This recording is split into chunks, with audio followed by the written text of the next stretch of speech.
मासाले ससुरो मेरो भाइ दर्शन ससुरो बुवा। दर्शन बाबु घरतिर सो परिवार सबैजना आरामै हुनुहुन्छ? हजुर ससुरो बुवा सबैजना आरामै हुनुहुन्छ। अनि जोय साहब योचोटि वर्ल्ड कप कसले जित्ला त? खै बुवा कसले जित्छ? आफू त मेस्सीको फ्यान परियो, सायद मेस्सीले जित्छ होला। के अरे अझै भन्नु त? कानले कम सुन्छु कि मैले।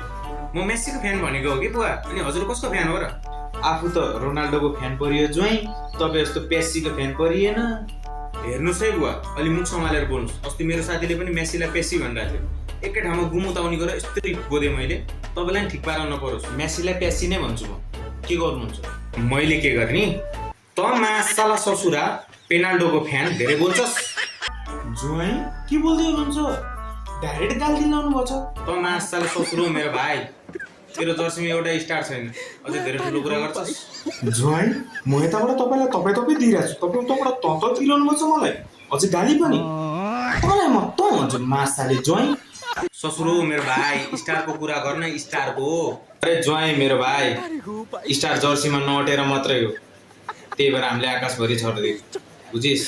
ससुरो मेरो भाइ, तिमीहरू पेसीको फ्यान भने मलाई पहिला नै थाहा पाएको भए तेरो छोरी नै लान्थेन। अरे जोइ मेरो भाइ सम्झेन एकचोटि, तैँले आफैले भगाएर लग भनेस् मेरो छोरी।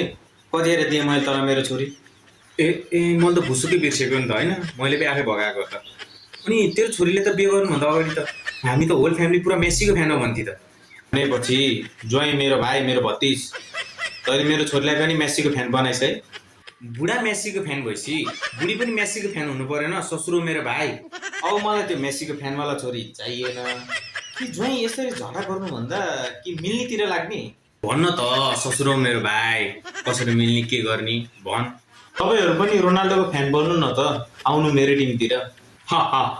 ससुरो मेरो भाइ, बरु म बुढी चेन्ज हान्न सक्छु, ससुरो चेन्ज हान्न सक्छु, तर मेस्सीलाई चेन्ज गर्न सक्दिनँ।